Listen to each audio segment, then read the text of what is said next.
Bienvenue sur SVM6 pour ce tutoriel numéro 42. On va voir donc pour créer l'ouverture du volet de ventilation de l'habitacle de notre dedoche. Alors avant ça, on va commencer par déjà regarder la photo, première des choses, puisqu'on n'a pas de repère en réalité sur le plan, ce qui n'est pas juste.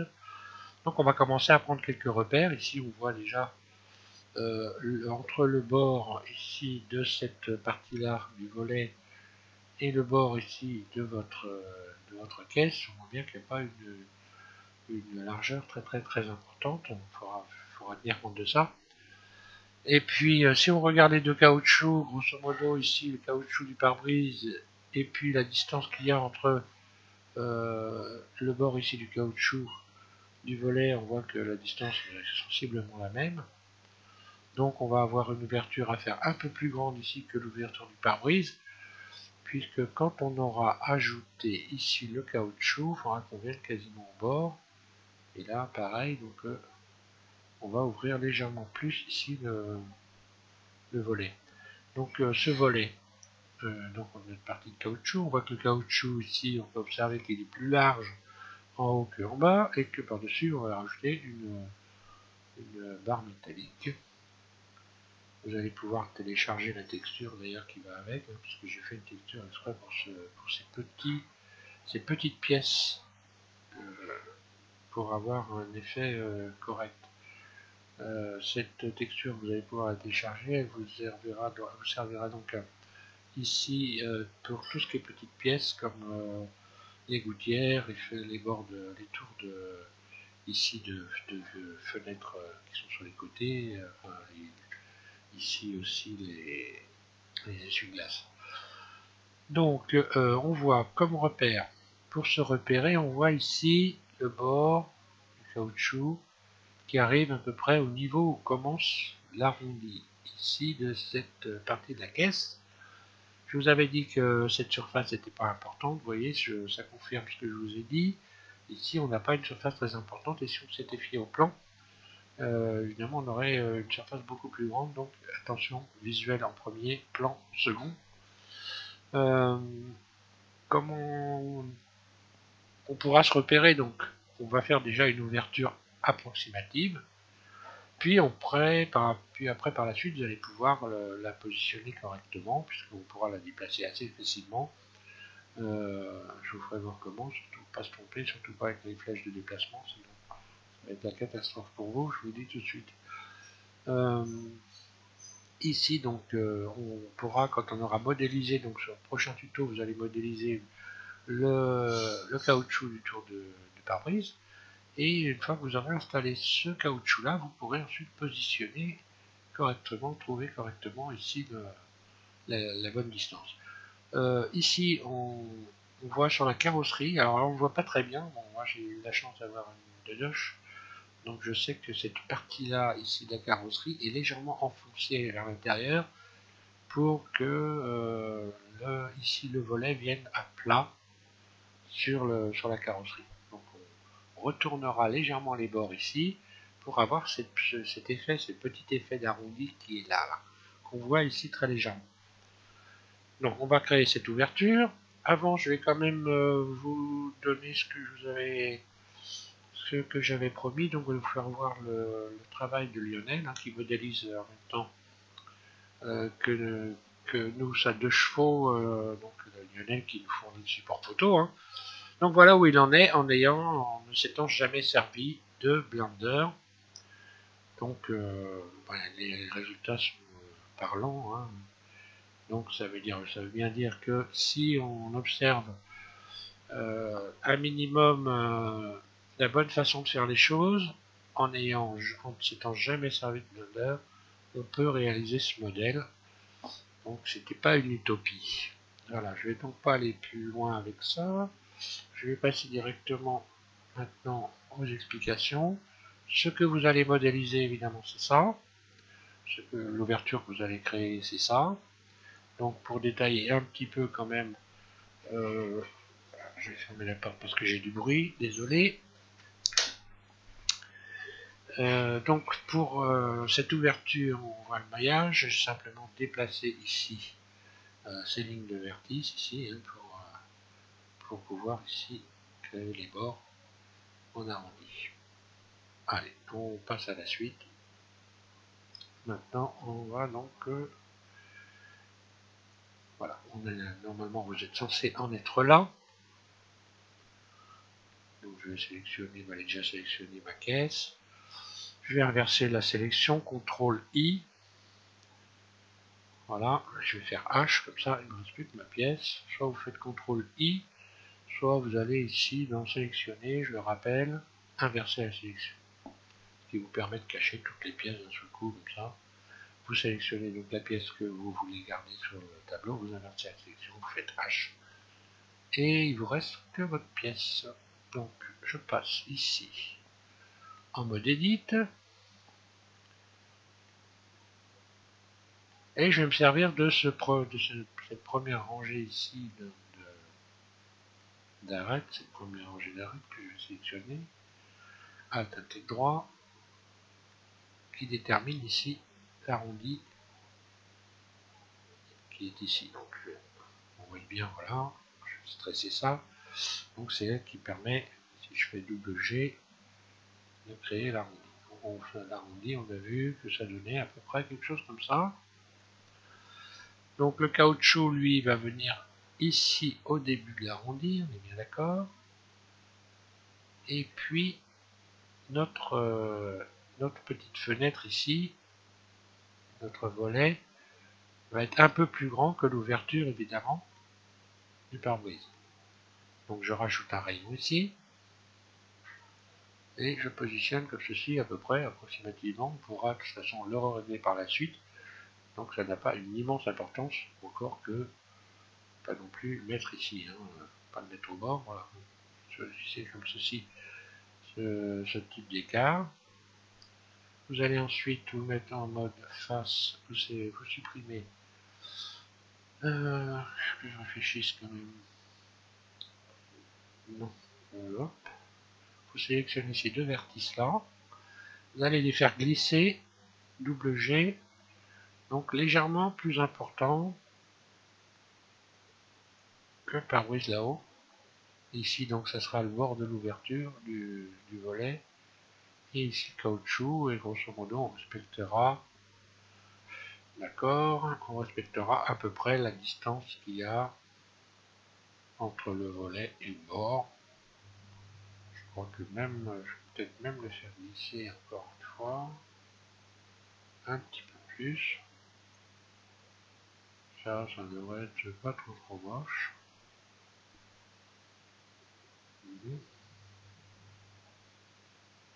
Ouais, ça va le faire.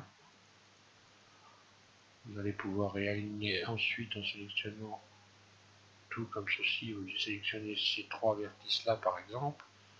Et vous pouvez réaligner ici ce rayon là. Double G. Vous le réalignez ici. Et celui-là, on n'y touche pas pour l'instant parce qu'on va s'en servir. Donc ensuite on va supprimer les faces. Donc cette face là et cette face là. X face. Ça donne ça. Donc si je subdivise, voilà ce que ça donne. Et maintenant, si on regarde ici l'arrondi que j'ai créé et la photo, on voit que on serait presque bien. Sauf qu'on ne va pas pouvoir laisser ça comme ça, puisqu'il faut quand même un peu donner une solidité ici à cet arrondi. Donc vous rajoutez un rayon ici, un milieu. Je vais repasser en mode arrêt. Voilà. Vous rajoutez un rayon ici en plein milieu. Déjà on voit que ça a quand même ça a tiré sur les angles ici. On va donc ensuite se servir de ce rayon là, sélectionnez tout ce rayon là, voilà, et vous allez le déplacer double G, vous mettez votre curseur à proximité pour que ça se déplace quand même. Et on va essayer de retrouver à peu près les arrondis. donc qui correspondent à la photo. Alors, il vous suffit simplement de passer de l'un à l'autre.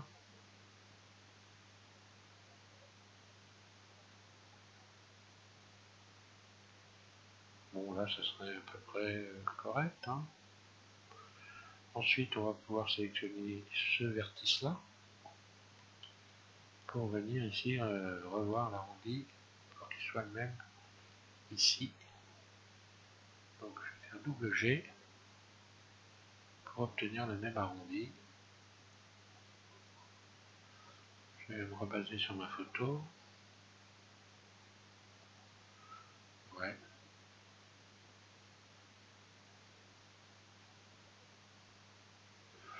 Donc là, je vais légèrement pousser cette fois-ci. Alors là, on peut utiliser flèche de déplacement. Voilà. Mais vraiment...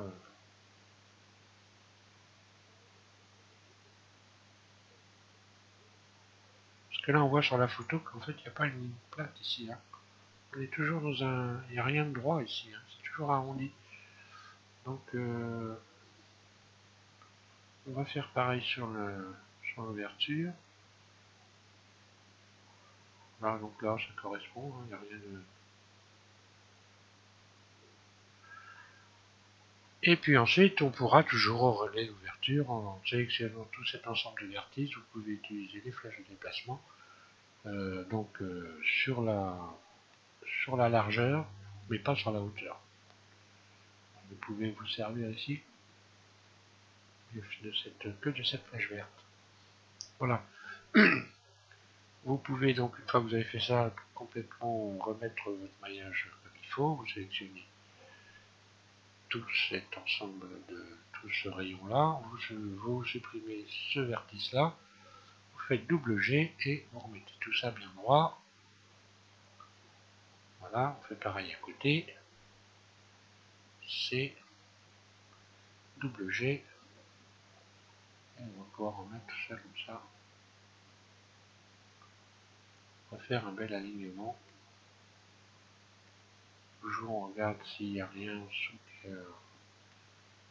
si tout va bien sur toute la rangée donc, des vertices. Là, ça m'a l'air bien. Hein. Je vais donc maintenant revenir en mode objet. Et puis, matériaux.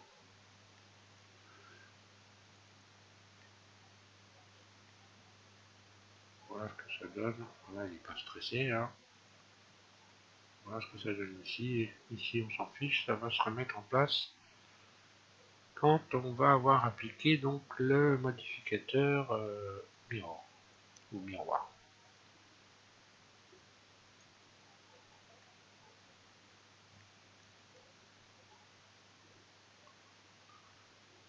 Bon, là ça devrait être pas trop mal. Je vais donc faire Alt H pour retrouver tous mon modèle. Dès que ça va bien vouloir venir. Encore une fois, merci beaucoup Microsoft. Là, ça rame à mort.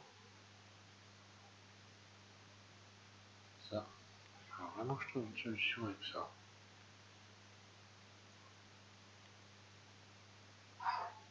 Oula.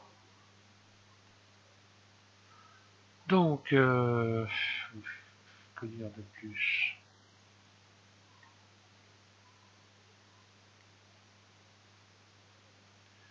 Ah si, alors donc, avant de terminer quand même, on va donc modifier un petit peu les paramètres de Blender.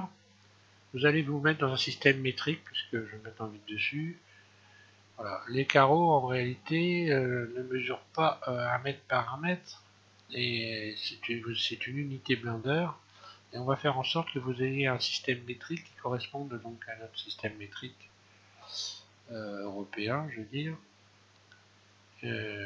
Donc que ces carreaux fassent 1 mètre par 1 mètre, que vous puissiez par la suite régler ici la fusion des vertices, je vais vous expliquer, vous allez comprendre.